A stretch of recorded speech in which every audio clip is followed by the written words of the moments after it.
Evening, everyone. My name is Teal Gove, and I am the Manager of Hockey Development here at Hockey Canada. I'll be providing a brief introduction tonight before I pass things over to our esteemed guests. First and foremost, thank you all for taking the time to be here with us tonight. We recognize how difficult and how trying the past 10 months, or over 10 months really, have been, and we truly appreciate your commitment and dedication to girls and women in hockey. Although we are joining today's session from every region across the country, we are hosting our webinar series from Calgary, Alberta, and we would like to take this opportunity to acknowledge the traditional territories of the people of the Treaty 7 region in southern Alberta. The city of Calgary is also home to the Métis Nation of Alberta Region 3. Tonight's panel is the first of a 16-part webinar series taking place over the next 2 weeks as part of our National Women's Team Pond to Podium Development Series. This series is a new initiative that launched during the World Junior Championship and is intended to connect our high-performance programs, our national teams, to hockey development, to what we do across the country. We're bringing together the greatest players and coaches starting tonight in our game over the next 2 weeks to share their expertise with coaches, players, parents, and officials because we recognize the tremendous impact that individuals at the U7, U13 levels, in local hockey associations, and on the ponds across Canada play in getting our national teams to the top of the podium, and most importantly, play in making hockey more inclusive, more equitable, and more accessible for everyone. We hope that this series will create over 3,000 new ambassadors and leaders in hockey across our country from the individuals who are registered to participate. So with all of that being said, I am thrilled to introduce tonight's moderator. She was a member of Canada's national women's team from 2004 to 2014, winning gold medals at the 2010 Olympic Winter Games and 2007 and 2012 IIHF Women's World Championship. She was drafted first overall by the Toronto Furies in the 2010 CWHL Draft, winning the Clarkson Cup in 2014. She was a first-team All-American with Ohio State University, and she is a reporter and anchor for SportsCenter after making her debut during the 2014 Sochi Olympic Winter Games. Please join me in welcoming Tessa Bonhomme. Only one mistake, Teal. It's the Ohio State University, but other than that, you were perfect. Love it, love it, love it. Thank you for the nice introduction. I love doing intros because I usually love having some fun with all of these people who I know and respect so very well. I was trying to figure out a cool way to do it, and I decided I'm going to start on the eastern side of Canada and make our way all the way across. Gina, you're an exception because I know you live in Calgary now, so I put you at the end since you're a big dog now.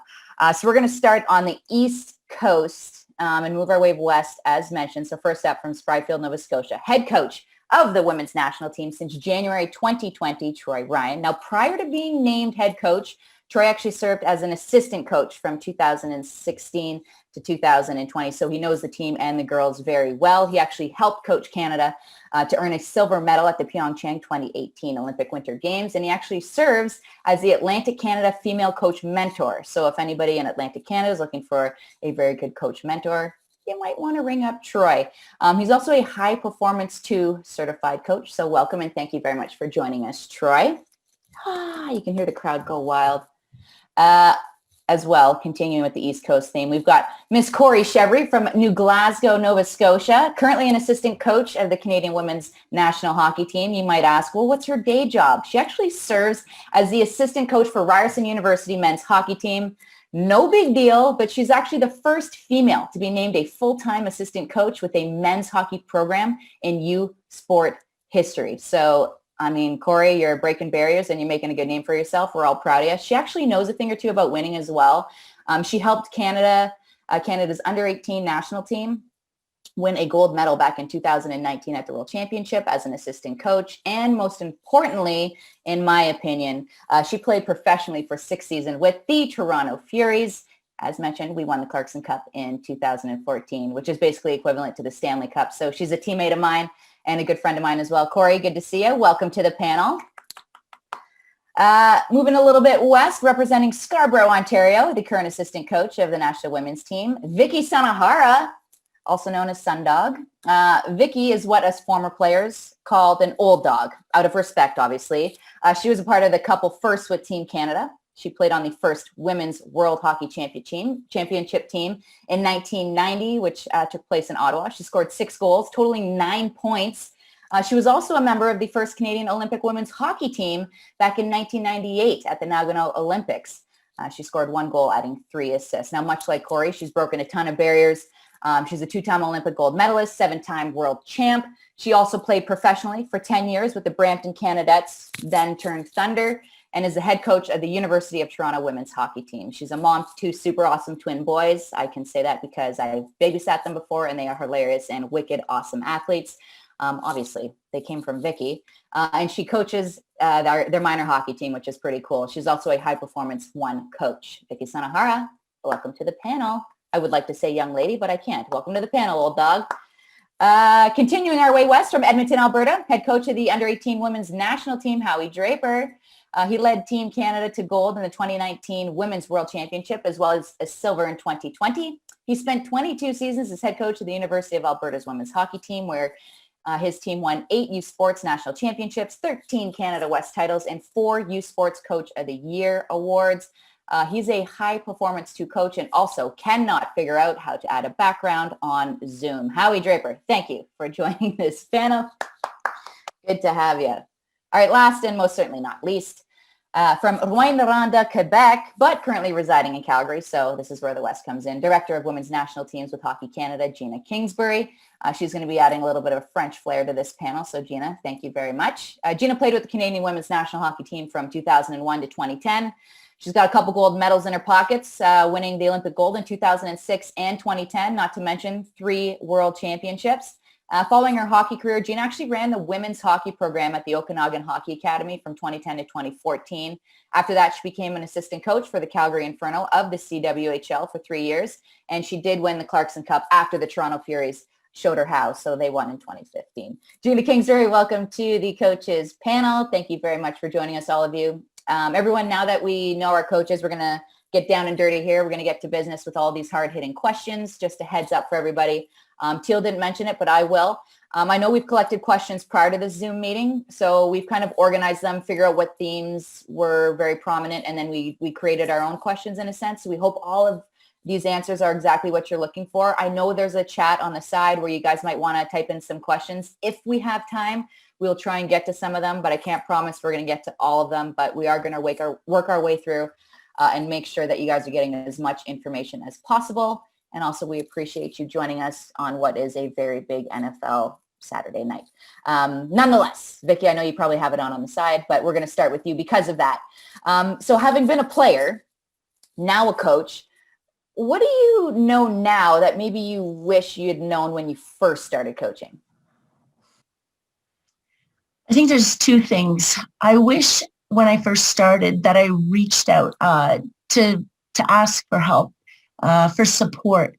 I felt like it wasn't because I didn't feel like I needed it. I felt like a little bit shy, and I didn't ask because I felt that, okay, I played for so long, I should know what I'm doing. And I think that was something that I really learned, is that as I went on and even joining the national team coaching staff, there's so many people out there that are so happy and willing to help out in whatever way.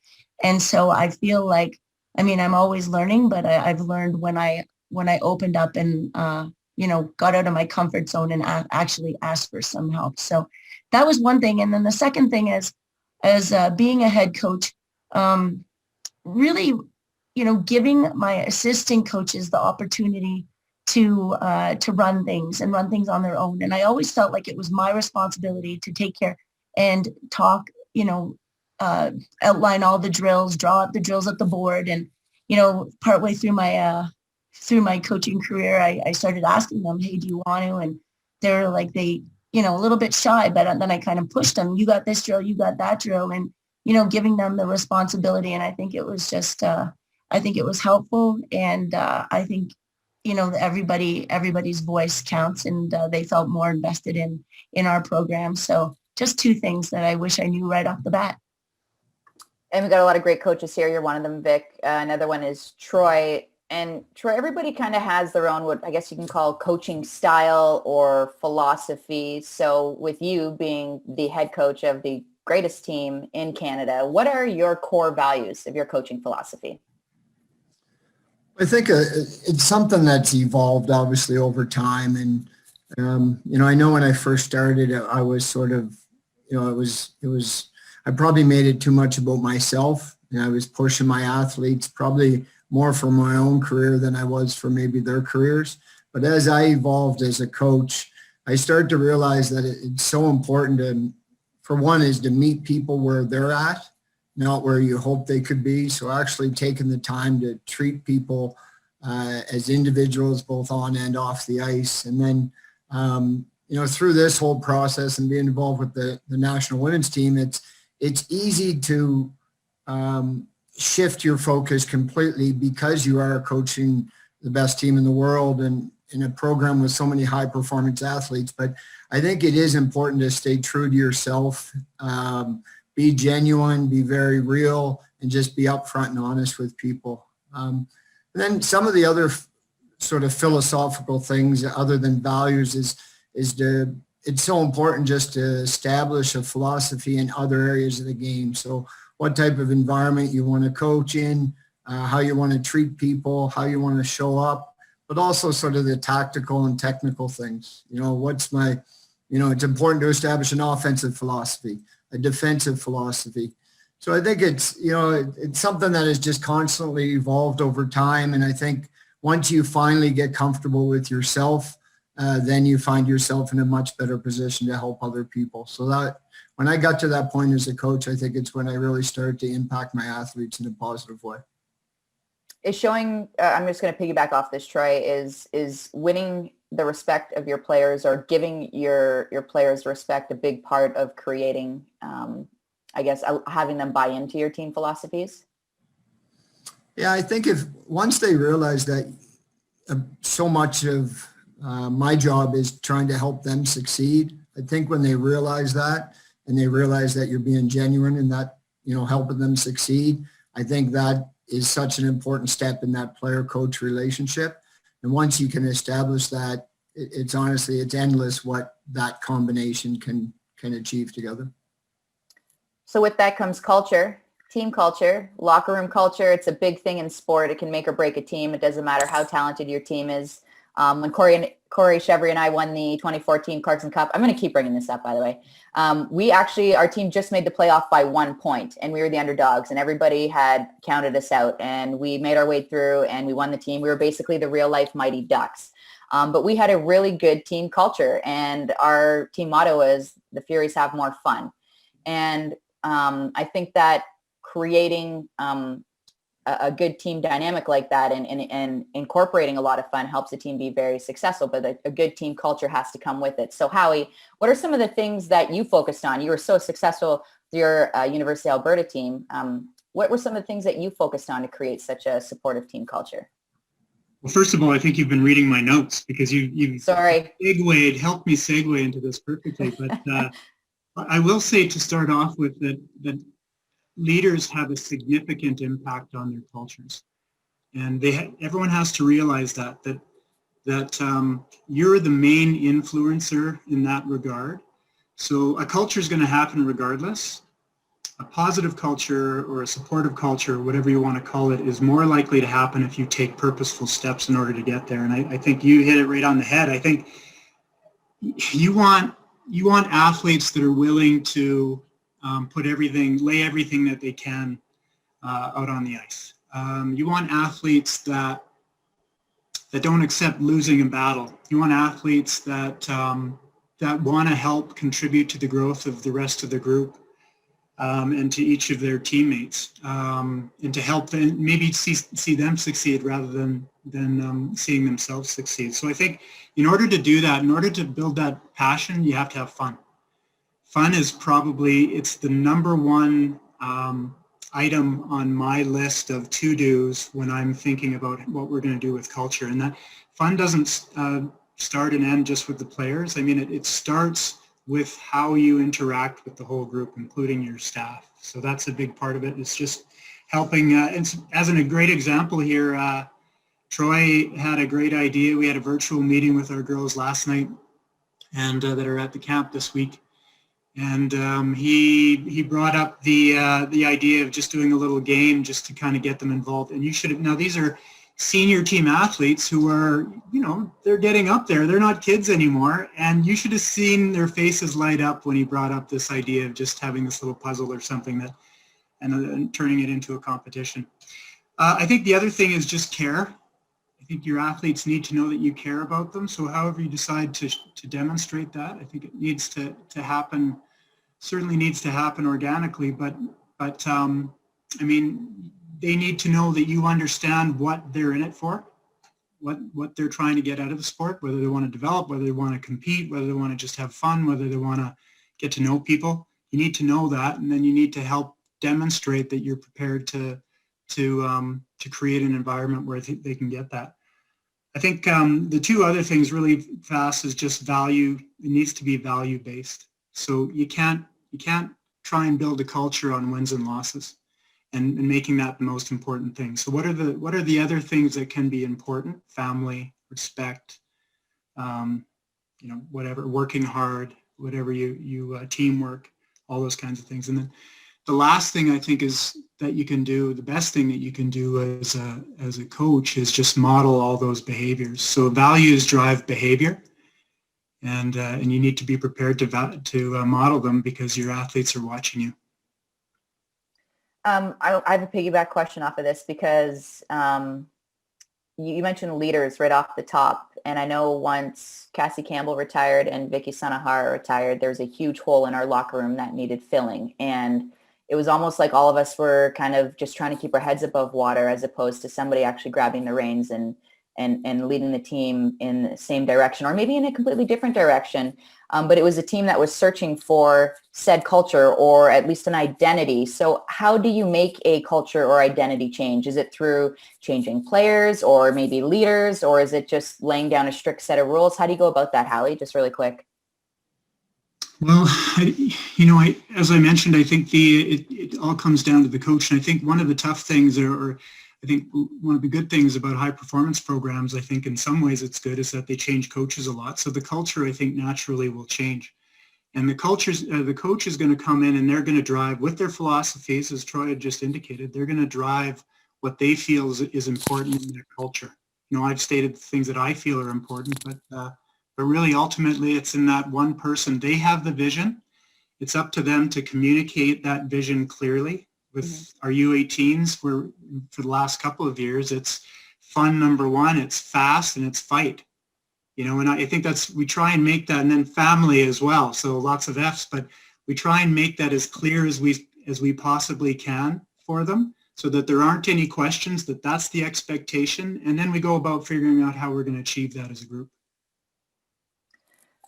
Vicky, what message should your young players take away from their season each year? I mean, especially rookies coming in, right? I mean, they're probably nervous at first, they get their feet wet, and then the season ends and they're going to come back with a new sense of confidence in next year. So what's important for them to take away? Well, I was thinking about I've been coaching U10s, U11s, and I think that the biggest thing that they need to take away, or I guess feel, is that all they want to do is come back and play. And by exactly what Howie said, that it's because they had fun. And so I think as a coach at that level, with youth, minor hockey players, is that they have to leave the season wanting to play, excited for the next season, and wanting to come back and learn. I remember I was on in a seminar a while back, and it says it's your only job as a youth hockey coach is to make sure that those kids play the following year. And I think by doing all of these things, they want to come back and they want to play, and that means that they've had fun and they've also developed as players. And I think that's the most important thing. Kori, we're finally going to let you talk here. Thanks for smiling the whole way through. I've been really trying to keep my mic on mute for a while here. So you've done a lot of skills work with the Ryerson men's teams as well. What are some of the strengths that you see these players have that are coming up into the Canadian women's national program? Like what is the most significant thing that stands out that you're like, wow, when I was that age, that wasn't a thing? Yeah, I think in terms of on-ice development, there's a lot of things that our players nowadays have access to that maybe we all didn't as kids, but the speed of the game has improved so much. They're very fast, they're very physical, their puck skills are really good as well, and I think that there's a much bigger emphasis on skill development nowadays. I think at this level, we try to do a combination of skill development and tactical development. I think it's important that whether you're coaching a national team or whether you're coaching minor hockey, it's very important to make sure you're doing a combination of both. I don't think you can get too fixated on one thing. So that's definitely a message I have for all the coaches out there, is that your players are going to want to try new things. They're going to want to do all the flashy new moves, which is great. Give them some of that, but make sure you're spending a little bit of time making them a well-rounded player and not just focusing strictly on the skills.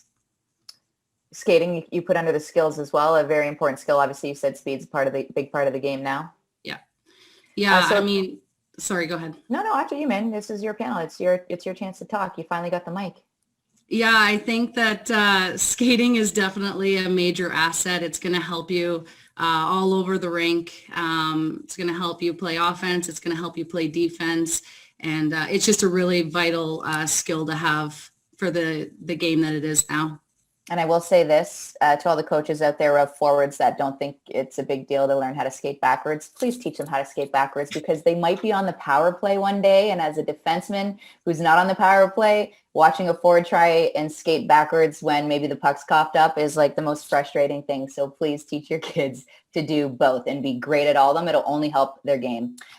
With that, what are some of the weaknesses, Kori, that you see these players have they're coming into the national program? And I don't mean weaknesses in a bad way. It's just everybody's got something to work on in their game, and this might be something that a bunch of coaches are missing out on.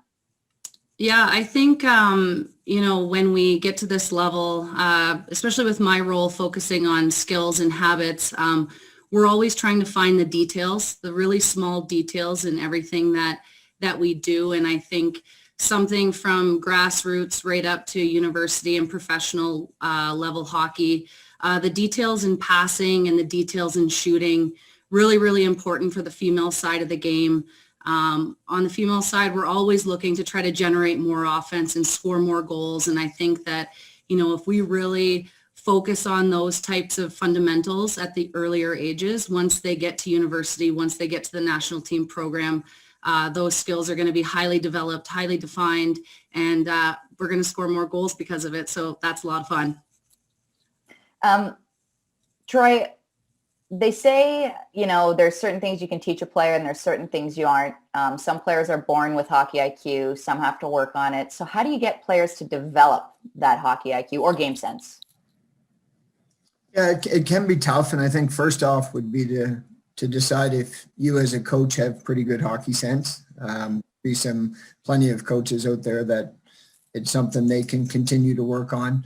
One thing that I've always tried to do, and I've always tried to encourage coaches to do, is not just always go to the well of drills that you can find available online or, in different packages. I think one thing that's really important is trying to identify situations in games and have the ability to take a little bit of a snapshot of that situation and then be comfortable recreating it in a practice environment instead of maybe not going that route just because it's not a drill that you've seen online. So I think that's one thing. And we've had some conversations as coaches. Is one thing that I think is really important is actually getting feedback from players. So they're playing the game at a high level. They're the high performance athlete. For me to constantly just tell them what they should be doing without getting their feedback and their input on that, I think is a miss a lot of times. So they play the game at that level. It's nice to have conversations with them. And I've always been impressed what I end up pulling out of those conversations. And then the last thing is, I saw this in a seminar recently, but providing feedback is obviously very important as coaches, but the type of feedback you provide can really help an athlete create hockey sense. So sort of a pull type of feedback where a situation happens on the ice, and when they come off on the bench, and having a conversation to pull information out of that athlete on potentially what they saw in the situation can help them navigate what some other potential options were. So the more types of conversations like that you have, that you open up your athletes to, I think they start to form their own hockey sense. Because the one thing awesome that I find about the game, and I'll say this to players all the time, is like there's no two situations that will ever happen in a game again. Like every situation in hockey is unique. It will never happen again, but we need to learn from each one of those situations. And I think the more you put them in those situations and the more you have those conversations with them, the better off their hockey sense will form. And I think sometimes, when players come off the ice, you ask them a question like that, like, what'd you see? And they tell you what they saw. And then I know as a player, I would sit down after on the bus and, you watch the video and you're like, why did I see that? Look at this. Or I had way more time than I thought. My gosh. And then the next time you're out there, you're a little bit more confident in that situation. And video is a really great tool that can be used. But Kori, I know you've done a lot of video work, specifically with the Toronto Maple Leafs as well, which is pretty huge. Is there an ideal age to start video review with players? I mean, is that a little too much, or is it something that is never too early to start? Yeah, that's a really good question. And I think that as coaches, we can get really creative with it. I don't think that we need to think of video as we're going to sit down for an hour and we're going to go through X's and O's and bore the player to death. I think that with the amount of technology that we have these days, we can communicate with our athletes, whether it's just sending them a quick clip, getting their mind thinking about what it is you want to show, and then trying to incorporate that into your practice plan the next day. And maybe that's how you get the conversation started with using video to teach your athletes. I think that probably the U15 age might be really a good time to start.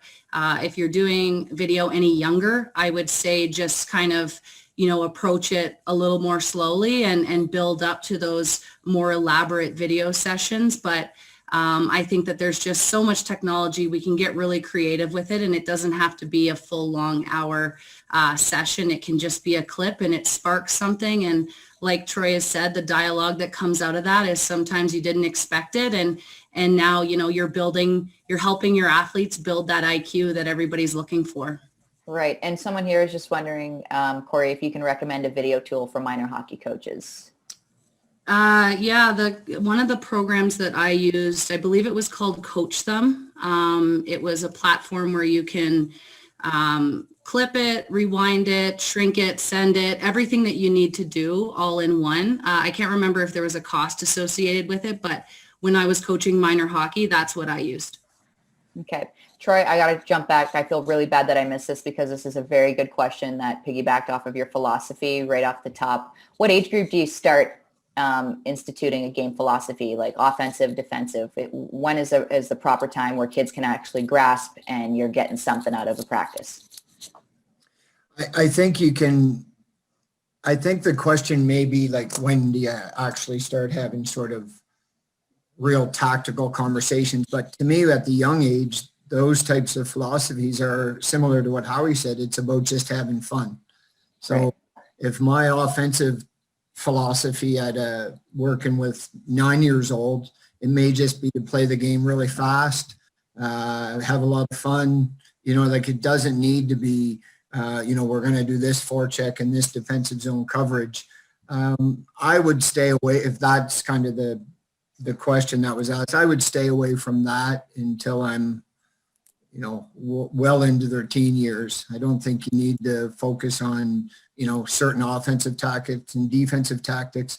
So honestly, even at the national team level, we've gotten away from sort of system talk and tactical types of things. So a lot of our conversations now are around skills, concepts, and habits. So a concept at a young age may be how to create a 2-on-1. So that 2-on-1 is going to be really useful when you go to enter the zone type of thing. So you can create more concepts, and when you piece all those little concepts together, I guess that could be called your system. But I think you can start to do that at any age, as long as you're not drilling it down where there's certain routes you have to go and all that. It's my focus as a coach for the last number of years, and our focus as a staff is driven around the skills, the concepts, and habits within those skills. Okay. And then this is actually still pretty good for transitioning. Howie, what do coaches at local and provincial under 15 and under 18 levels need to do better to prepare these players for the national team program to make that jump? Right. Yeah, you're right. It's it's a great segue, because I think, we all really, Canadians understand the game. I mean, the vast majority of Canadian hockey fans get it, and they get structure. I think, particularly coaches, they get structure, and then that's how they win games with their players, is by having outstanding structure relative to the coaches that they're coaching against. And I think the challenge lies, if I look at the States, I don't want to put too much praise on the States, but one thing that they do is that it's a very creative game. It's different than our game. I think we're making strides in that area as well. But I think we have to get away from the structure and thinking that the most important thing is that we win games, and just think about the long-term goal rather than the short-term goal. And so when you play small area games, as an example, you give players, and then you focus on the principle-based stuff, as Troy just said, but the principles within that small area game, then you can throw out those are the cues, or the principles. That's all you're throwing out, not exactly what specific route did you miss out on. By the way, that's kind of totally how I am. I myself am trying to make strides in that area, but I think that's a real important piece. And then those players start to understand and learn the game and the concepts within the game, so that ultimately they'll become better, smarter hockey players. I think that's another question coming up, and I don't want to. But just the other thing that I think is really important, two things: habits, work the habits over and over and over again, keep mentioning them in practices. And then when you are in those practices, demand high intensity when appropriate. And I'll say 80% of the time, 80 to 90% of the time, that's appropriate. And demand tempo. And just don't, that shouldn't be an area that you'll say, oh, it's okay today.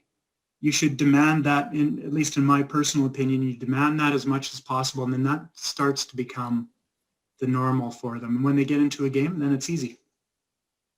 Or they come up to our level, it's a lot easier. Right. You make it sound pretty easy. Gina, we're finally going to let you talk. You've been sitting there so patient. And Troy, you can actually, any of you can take this. I've just mentioned Gina because she's been sitting there quietly. And this is a question that I always wondered about coaches I played for, coaches I played against, or teams that I played against. And it was like, wow, I wonder how they went about, making that cut or making that pick. So when picking what you assume to be a gold medal team, all of you, do you focus on picking the best top-ranked players and then try and build a team identity or philosophy around that? Or are you going in as a team of coaches and saying, this is a style of hockey we're going to play, this is what we're going to do, let's see who can fit in this team culture and build this mold and lay this foundation as best as possible? Basically, what comes first, the chicken or the egg, is my question. Gina, Troy, either of you? Troy might be really good at answering this question, but I can start and he can finish or fill in any of the gaps I'm leaving behind. I think at our level, the team identity comes first. I think it's important to pick the best group that's going to make the best team. And what that best team is, I think, is decided by the coaching staff and the group that we have behind the scenes, trying to figure out how can we be the best possible team to compete at whatever event we're putting a team in place for. So to me, at our level, definitely team identity comes first, and then you put the pieces to the puzzle in place. I think every athlete that comes into our program brings something to the table. Everybody's extremely skilled and offers something to us. I think it's a matter of figuring out how do you piece the puzzle together to have a successful team. So Troy can certainly piggyback on that and add more to that for sure, but that would be my answer to that. Sure. Troy, how'd she do? I thought it was very good. I thought it was a great answer, and I think there's been trends in this area in hockey for a number of years. There once used to be sort of rosters were built with a ghost roster mentality. I need a fourth line center who's big and strong and can play defensive, and I need a passer on the left side and a shooter on the right side. And then, it seemed to shift, and especially with national team programs, it tended to shift to we're going to get the best players available and we're going to put them in roles. They're going to accept the roles and play to a team identity. And now, I think, losing a lot opens up the opportunity for a lot of change. So you're willing to make some adjustments when you haven't been successful. And I think this team right now is at a point where it's a little bit of a combination of that. Like we obviously always want the best players available, but those best players have to be good teammates. They have to care about the program. They have to care about their teammates. They have to care about the big picture. And I think this program is definitely heading in that direction on a positive note. So it doesn't really answer your question, but I do think both have been successful, the ghost roster mentality and the top player mentality. But I think the big thing with, no matter what level you're coaching, if you are establishing roles with players, that role clarity is so important. But the role, and it's not even acceptance, it's that role sort of eagerness to play that role is so important. And once you can create that environment, whether it's the coach's responsibility or the player's responsibility, like that's to me where gold medals are won. When you got great players that could play up the lineup if need be, but they're also prepared to play a role because they know that role they're going to play. It doesn't limit their involvement with the team, but it's for team success. So ultimately, that's what you want, the best players that are willing to play within a certain role with a team first mentality. I wrote this question down because I always remember when my dad was coaching back in the day, and he came home one time and he was just so heartbroken and upset because he had to cut a player that he knew was really good, but unfortunately just didn't fit in his lineup. And he was a good kid, and it just tore him to pieces. I don't even know if this is really a question, but as a coach, how do you come to terms with that, or how do you go about maybe breaking that to a player, or what is some advice that you would give to a coach that has to put themselves in that situation? If anybody wants to take it, go right ahead. Troy, I mean, you might be the best answers, or even Howie. The one thing, how it makes me feel doesn't change based on how good the player is. Sometimes the level or the ability of the player may affect my job, making the tough decision, but it doesn't make me feel any worse for doing it, because I'm confident that I would have taken the proper steps in the process of releasing that player to make sure I'm confident that as a program, we're doing the right thing for the team first kind of mentality. So I think that's important. But, and I will say I've coached men and women, and it's never easy to release someone. It's never easy to cut someone. I find at times it's even been more difficult with my involvement in the women's program, but partially because at this level, you could be ending their career. Making a tough decision like that, I think you got to really make sure you're getting as much feedback and diving into every aspect of it, because that decision may end that person's career, where a lot of times on the men's side, that guy may just dust himself off and find another place to play somewhere else. So that's a huge difference for me, that just make sure we've taken the proper time, given them the proper opportunity, but it's never easy for sure. With that, Gina, where's the female game going in the next 3 to 5 years? I mean, it's a pretty loaded question, but in order to get the game where it should be in 3 to 5, as well, what should everybody be working on now that players are going to need down the road if we want to get it to where we all know we want it to go? Yeah, it's definitely a loaded question. I'll answer it in French because I think it's important to have some French on this panel. This is what we've been waiting for. Yeah, oh God.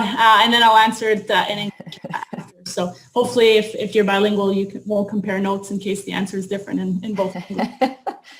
Je pense quand je regarde la future de notre game, je pense dans 5-10 ans, on espère tous avoir une ligue professionnelle. Je pense que s'il y a une ligue professionnelle et c'est bien structuré, ça va avoir un impact sur notre sport incroyable. Je pense que ça va grandir la base de la pyramide. Il va y avoir plus de filles qui vont vouloir jouer au hockey. Je pense que ça va créer plus d'opportunités dans notre sport au niveau de jouer, au niveau de participer, de coacher, l'arbitrage. Beaucoup plus d'opportunités vont arriver. Puis je pense que la troisième chose qui va arriver, c'est que le niveau de jeu, la compétition va augmenter. Puis je pense que si tu es un entraîneur présentement qui regarde au futur, qui veut préparer ses athlètes à être prêts à avoir du succès dans le futur, je pense qu'il faut que tu considères que si notre sport continue à évoluer, continue à être de plus en plus compétitif, la compétition au niveau universitaire, les entraîneurs universitaires, les entraîneurs de l'équipe nationale, les entraîneurs professionnels, ils vont avoir beaucoup de choix à choisir quelle joueuse qu'ils veulent avoir. Alors, c'est important de développer les athlètes pour être des athlètes complets. Le talent, les habiletés, c'est important, mais c'est encore plus important, je pense, de développer le caractère, l'habilité de travailler en équipe, l'habilité d'avoir un impact sur la performance d'une équipe. Je pense que ça va vraiment être un élément clé dans le futur. Puis je pense en tant qu'entraîneur, tu peux avoir un impact à un jeune âge à vraiment mettre l'emphase sur ces caractéristiques-là.